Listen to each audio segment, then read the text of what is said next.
تو علماء علم کے برتن ہیں، ان کے اندر علم ہے، قرآن اور حدیث کا علم. انہوں نے قرآن کو سمجھا ہے، انہوں نے احادیث کو سمجھا ہے، انہوں نے دعاؤں کو سمجھا ہے. تو ان کے پاس جائیں، ان سے سیکھیں، ان سے پوچھیں.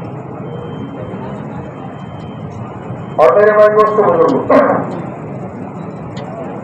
اللہ پاک کے راضی کرنے کی فکر ہوا کہ اللہ راضی ہو جائے. اللہ راضی تو جگ راضی، رب راضی تو سب راضی. اور اللہ ناراض ہو گیا تو اللہ سب کو ناراض کر دے گا. سب کے دل اللہ کے دو انگلیوں کے درمیان ہیں، جدھر چاہے اللہ پھیر دے. تو ہمیں اللہ کی رضا کو تلاش کرنا ہے. اگر آپ مخلوق کو راضی کرو گے تو مخلوق بہت ہے، لوگ بہت ہیں. ایک کو دو کو راضی کرو گے باقی ناراض ہو جائیں گے. رب کو راضی کرو گے وہ اکیلا ہے.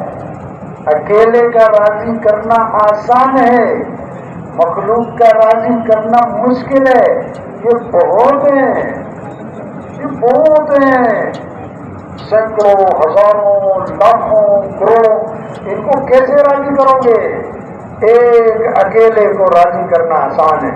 اس کو راضی کر لو، یہ سب کو راضی کر دے گا. اس سے ناتا جوڑو، رب سے ناتا جوڑ. اللہ سب سے جوڑ دے گا. اور اس سے توڑ دیا تو کسی سے نہیں جڑے گی، کسی کو راضی نہیں کر سکو گے. تو اللہ کی رضا کو ہم ہر چیز میں دیکھیں. دین کے کسی بھی کام کو کر رہے ہیں کہ اللہ راضی ہو جائے، کہ اللہ تیری رضا کی، یہ تیرے لیے کر رہا ہوں. صدقہ تیرے لیے، نماز تیرے لیے، روزہ تیرے لیے، ذکر تیرے لیے، دعا تیرے لیے. ساری الحمدللہ، ساری اچھائیاں تیرے لیے، ساری خوبیاں تیرے لیے. تو اللہ کی جو کام اللہ کے لیے کیا جاتا ہے اس میں بڑی طاقت ہوتی ہے، اس میں بہت طاقت ہوتی ہے. وہ طاقتور عمل ہوتا ہے. اور جو اللہ کے لیے نہیں ہوتا وہ بیکار ہوتا ہے، وہ کسی کام کا نہیں، بیکار عمل ہوتا ہے. بلکہ وہ تو پکڑوائے گا، اس پر تو الٹا عذاب ہوگا. نماز پڑھی آدمی نے اور اللہ کی رضا کے لیے نہیں پڑھی تو یہ نماز اس کی ناکامی کا سبب بنے گی، کامیابی کا سبب نہیں بنے گی. عید کا دن کا امیر المومنین حضرت علی رضی اللہ تعالی عنہ مسجد میں تھے. ایک شخص عید کے دن اشراق کی نماز پڑھ رہا تھا.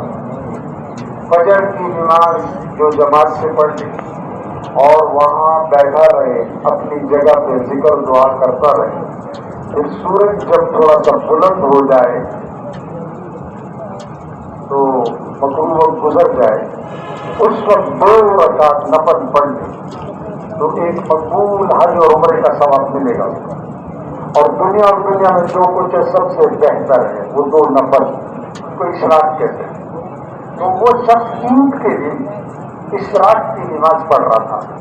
امیر المومنین حضرت علی رضی اللہ عنہ نے سے فرمایا یہ مت پڑھ، آج اشراق نہیں ہے. عید کی نماز سے پہلے کوئی نفل جائز نہیں ہے.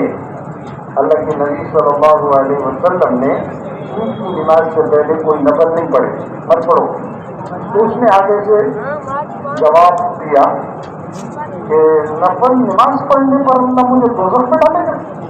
النبی نے یہ نہیں فرمایا کہ دوزخ میں جائے گا تو مت پڑھ، اس وقت نفل نہیں ہے، منع کیا. اس نے آگے سے جواب کیا دیا، نماز پڑھوں گا مجھے جہنم میں ڈالے گا. کہ نہیں، نماز